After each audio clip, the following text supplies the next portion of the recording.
Hey Johnny, Dave Wise here. So what can you tell me about what you're going to demonstrate for me here?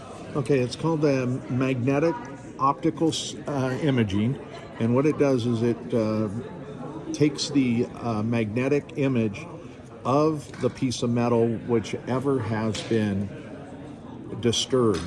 So what I'm doing at first right here is I'm taking and I'm demagnetizing the tape. So if I run it through the reader right there, it's going to be completely blank. And we have a Harley frame right here, and if you can see, there's one line of numbers right there. Yeah, it sure looks to me like I can only see one line of numbers. Okay, and what we're going to do is put the tape down. This is a roller magnet onto it, and now we're going to go over to the reader. And on the reader, there's a crystal inside of here that reads the magnetic disturbance. And at that point, you can see the actual two lines.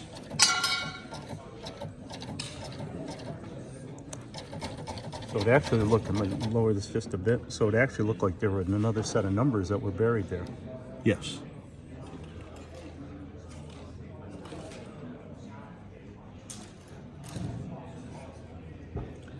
And we can enhance it a little bit. And that was actually a VIN swap out of Canada. And that was on a Harley frame, or? Yes, it was on a Harley frame. They had actually filled in the first number, the original number, with brass, and then Which would have been the number we're seeing down here. The bottom number, and then re-stamped the top number. Oh, interesting. So that's a steel frame. So what if you had an aluminum frame?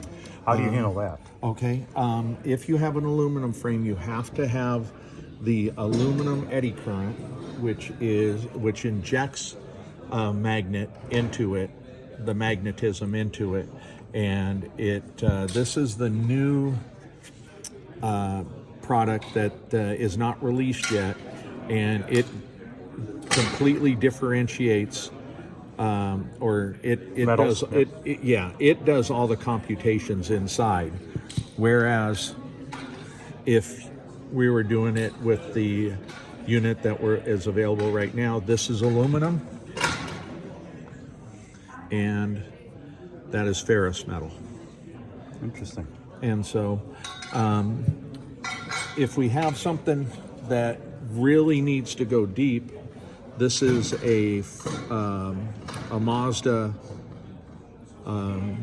secondary number, and what I'm going to do is take the same piece of tape. How long can you use this tape? One time only, or as many times, as long as you don't fold it and as long as you don't get it dirty.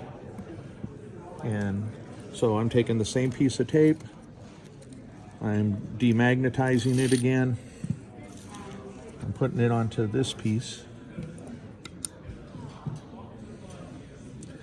It even tells you which way you have to go. So we have to slide it this way.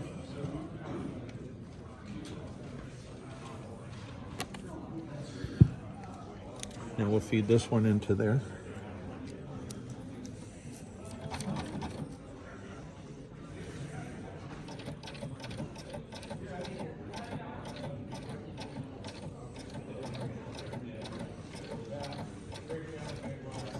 And I went down a little bit too much, but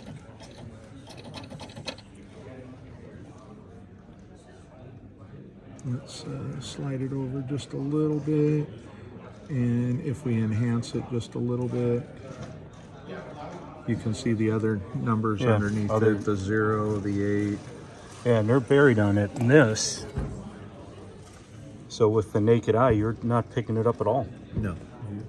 You're looking at the imperfections in the metal once it had been stamped. And yeah, so if I was VIN checking this without this device, I would give it the green light. I probably would have too. So what about if a vehicle is heavily burned, you don't have anything effective to view. Okay. I keep a piece of plastic on it just in order to keep everything So that is clean. virtually, can't read anything. Can't read anything. But this is something that you would know.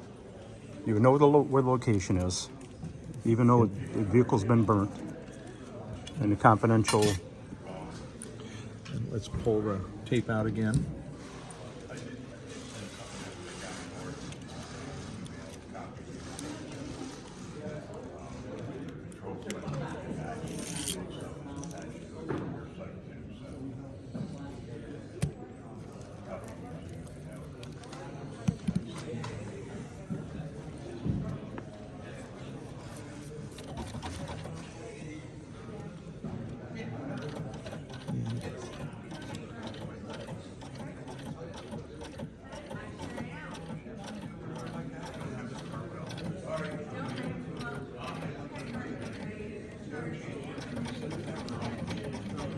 And with a little bit of enhancement, Yeah, there's that's your 29165.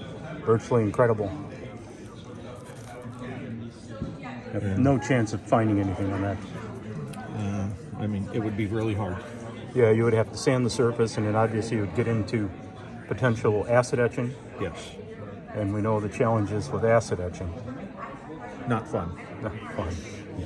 Yeah, and you know, with the liability, if you don't have the proper PPE on, and you get a piece of acid in your eye, that's a problem. Yes. A lot more expensive than the machine. Well, great. Well, thank you very much for showing us, and looking forward to seeing it used in the field.